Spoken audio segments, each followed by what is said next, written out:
ክልተ ግንቦት ጸጋ ዝመልአኪ ገብርኤል መልአክ ንግሥተ ማርያም ምስጢረ ስጋዌ ከበስራ እንከሎ ሰላም ኦ ጸጋ ዝመልአኪ እናበለ ተናገረ። ሰላም ኦ ማርያም አይበላን ብስማ ይጸዋዕን እንታይ ደኣ ብኻልእ ስም ማለት ጸጋ ዝመልአኪ። እዚ ስም እዚ ናይዛ ልዕልቲ ፍጥረት መንፈሳዊ ማዕርግ ጽባቐ ሃብቲ ክብሪ ይገልጽ። ንሕና ሰብ ነቲ ፈጣሪ ኣብ ልዕሊ ዛ ክብርቲ ፍጥረቱ ዘፍሰሶ ጸጋታት ክንግምቶ ኣይንኽእልን ኢና። ማርያም ዝተዓደለቶ ጸጋን ካብ ናይ ኩሎም መላእኽትን ቅዱሳንን ኣጸቢቑ ይዓዝዝ።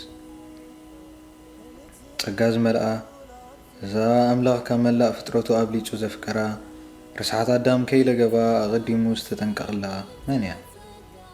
ማንም ጓል ኣዳም እያ። እዛ እግዚኣብሔር ዝመረጻ ብመንፈሳዊ ሃብታቱ ይሸለማ ብዓለም ወሪቲ ኣይነበረትን። ጓል ዓበይትን ሃብታማትን ኣይነበረትን። ማንም ጓል ደኸታት እያ ዝነበረት። ቅድሚ ዓለም ዋጋ ኣይነበራን። ዓለም ከም ዘላውን ኣይፈልጥን ነበረ። ብግዚኣ ብዙሓት ኣዋልድ ደቂ ዓበይቲ ነገስታት ነበራ። ብዙሓት ውርያትን ሃብታማትን ነበራ። እንተኾነ እግዚኣብሔር ነዚኣትን ኣይሓረየንን። ኣብ ርእሲ እዚኣተን ጸጋታቱ ኣየብሰሰን። ነዚኣተን ገዲፉ ነታ ማንም ጓል ድኻታት መሪጹ ብጸጋታቱ ሸለማ። ብሕሉፍ መንገዱ ናቱ ክትከውን ደለያ። እግዚኣብሔር ነቶም ብዓለም ፈላጣትን ሃብታማትን ዝበሃሉ ምእንቲ ከሕፍሮም ነቶም ዓያሹ ሓረየ።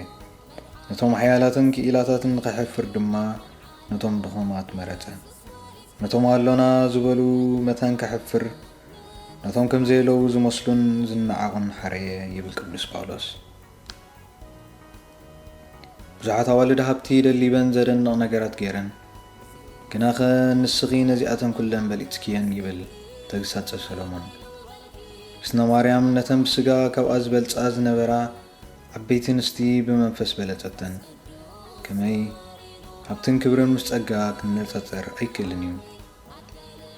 ዓለም ምስቲ ኩሉ ሃብቱ ተድልኡ ክብሩን ሓላፊ እዩ። ጸጋ ግን ወትሩ ዝነብር እዩ። ማርያም ሃብቲ ጸጋ ስለ ነበራ ንናይ ዓለም ሃብቲ መኒናቶ ትነብር ነበረት። ድንግል ማርያም ጸጋ ዝመልአ እያ። ንሕና ኸ እንታይ ኢና? ሓጢኣት ዝመልአና ኢና። ንሕና ክንውለድ እንከለና ብሓጢኣት ኣቦና ኣዳም ተዓኒና ንውለድ። እንሆ ኣነ ብሓጢኣት ተወለድኩ ከመይ ኣደይ ብሓጢኣት እያ ዝጸነሰትኒ ይብል ዳዊት ነቢይ። ንግሥተ ማርያም ግን ሽሕ እኳ ኸማና ዓጽሚ ኣዳም እንተኾነት ብድላይ ኣምላኽ ሓጢኣት ኣዳም ከይቀረባ ብጸጋ ተመሊኣ ተጸንሰትን ተወለድን። ንዓና ኣብ ከርሲ ኣደታትና ኩለና ውሕጅ ሓጢኣት ኣዳም መጺኡ ክውሕጠናን ከባላሽወናን ንዓ ግን ኣብ ማሕፀን ኣዲኣን ከላ ውሕጅ ጸጋ መልኣን ኣማዕረጋን። ብፅእቲ ድንግል ማርያም ብወገን ትስብእት ናብ ክርስቶስ ዝቐረበት እያ። ከመይ ስጋ ካብኣ ስለ ዝለበሰ እዩ።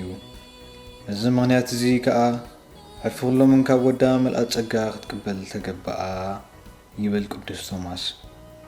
ልዮን መበል 13 ከዓ እንካብ መዝገብ ጸጋታት ትዕድል ከመይ እንካብ ጥንቲ ካብ እግዚኣብሔር ብብዝሒ ተቐቢኣት እያ። እዚ ከዓ እኖ ኣምላኽ ንምዃን ምእንቲ ክትበቀ እዩ። በዚ መልኣት ጸጋ እዚ ካብ ኩሎም መላእኽትን ሰብን ክብ ኢላ ትርከብ። ናብ ወዳ ኢየሱስን ካብ ኩሎም ኣብሊጻ ትቐርብ እናበሉ ብናይ ማርያም ዕዙዝ ጸጋ ይናገሩ። ንሕና ብሓጢኣት ረሲሕናን ጸልሚትናን ናብዚ ዓለም እዚ ክንመጽእ እንስሳ ግን ብጸጋ በሪሃን ጸቢቓን ናብዚ ዓለም እዚ መጸት። ማርያም ሃብቲ ጸጋ ሒዛ ትወልድ።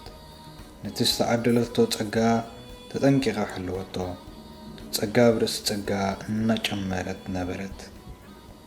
ሓጢኣት ዝብልዎ ከይፈለጠት ብጸጋ ተኸቢባ ምድራዊ ህይወታ ኣሕልፈቶ። ቅዱስ ኣጎስጢኖስ ብናይ ማርያም ጸጋ መልኣትን ካብ ዝኾነ ሓጢኣት ነጻ ምዃናን እንክናገር እዚ ዝኽተል ይብል። ብሓጢኣት እንክናገር ስም ማርያም ክጥቀስ ጨሪሸ ኣይደልን እየ።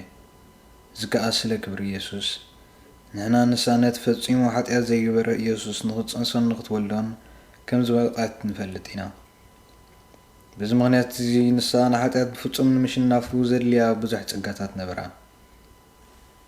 ኣብትልጥ ኣንያ ዘእግዝእትና ማርያም ከዓ መጸጋ መለኮታዊ ናይ መለኮታዊ ጸጋ ኦኖ እናበልና ንምህለላ እዝን ክንብል እንከለና ነቲ ምንጭ ጸጋታት ዝኾነ ኢየሱስ ኣድዩ እያ ስለዚ ምልኣት ጸጋ ኣለዋ ማለትና እዩ ቅዱሳን ከም ዝብሉና ዛ ቅድስት ድንግል ጸጋ ዝመልኣ መንፈሳዊ ጽባቐኣ ግርማኣ ቅድስናታ ሃብታ ፈጺምና ክንርዶ ኣይንኽእልን ኢና